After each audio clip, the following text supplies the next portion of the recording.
preocupa des d'un punt de vista científic. Creiem que ja va sent hora de que trenquem el divorci que hi ha entre món polític i món científic. Què diuen els sociolingüistes? Doncs penso que és molt important que ho tinguem en compte. Traiem de l'armari els sociolingüistes d'una vegada. Què estan dient els sociolingüistes? Doncs nosaltres volíem fer nostre en aquest moment dos importantíssims documents que han aparegut en els últims temps. El primer és el manifest a favor de català, llengua única oficial, que ha tret llengua nacional. Pensem que és un document molt important que ha firmat moltíssims persones de primera línia del món de la cultura, i pensem que ens identifiquem plenament amb aquest manifest. Ara us en donaré una còpia. I sobretot també volíem fer nostre, com a solidaritat, l'important estudi, l'important document produït pel grup de treball sobre la gestió del castellà en el marc d'una Catalunya independent, el qual és coordinat pel professor Juan Carlos Moreno Cabrera de la Universitat Autònoma de Madrid. Per tant, estem parlant ni tan sols d'un sociolingüista català, estem parlant d'un important teòric de la llengua a nivell internacional, en aquest cas espanyol. Nosaltres també volem fer nostre el document que han produït en el sentit de subratllar la següent tesi.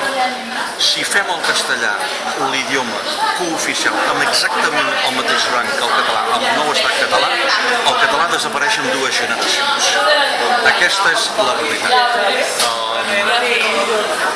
Estem molt preocupats per la situació d'abandó per part de la gestió de la Generalitat del tema de la llengua. No li donen cap importància. Jo he format part de la Comissió de Llengua i Cultura del Parlament de Catalunya durant 2 anys i arribo a la següent conclusió. La llengua catalana no interessa. És un tema no polític, és un tema que els partits poden perdre algun vot. La solidaritat ens és igual perdre algun vot en aquest tema perquè per nosaltres és absolutament clau. Aleshores ens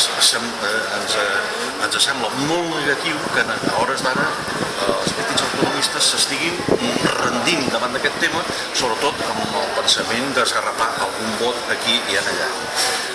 Siguem realistes.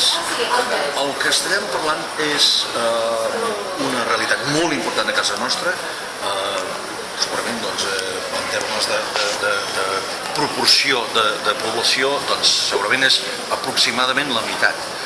Si no adoptem una actitud pedagògica correcta, doncs passarà com va passar en el dia d'ahir, en què en la presentació de Solidaritat Catalana a Cornellà de Llobregat, la Núria Cadenes, que penso que seria una de les parlamentàries més genials que podria tenir el futur Parlament de Catalunya, doncs la Núria Cadenes va ser esbroncada en un acte a Cornellà per parlar en català.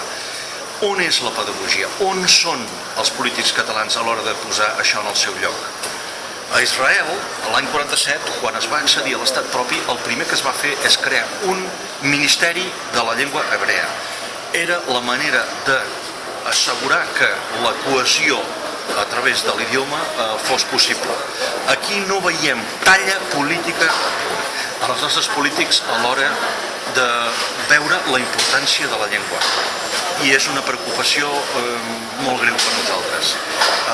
Solidaritat, volem fer nostra la tesi del professor Juan Carlos Moreno Cabrera i amb el seu equip de sociolingüistes i lingüistes aquí a Catalunya, que han arribat a unes conclusions que nosaltres compartim plenament, que és que si no fem el català la llengua oficial a Catalunya,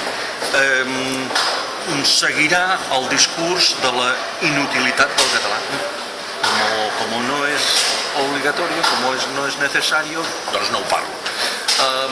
Penso que els climes que es creen dins de la sociologia són importantíssims a l'hora de fer que, per exemple, el jovent pensi que aquest és el seu idioma. Res es fa en aquest sentit, no es fan campanyes. Fa anys que no veiem campanyes generalistes a favor del català des de la Generalitat.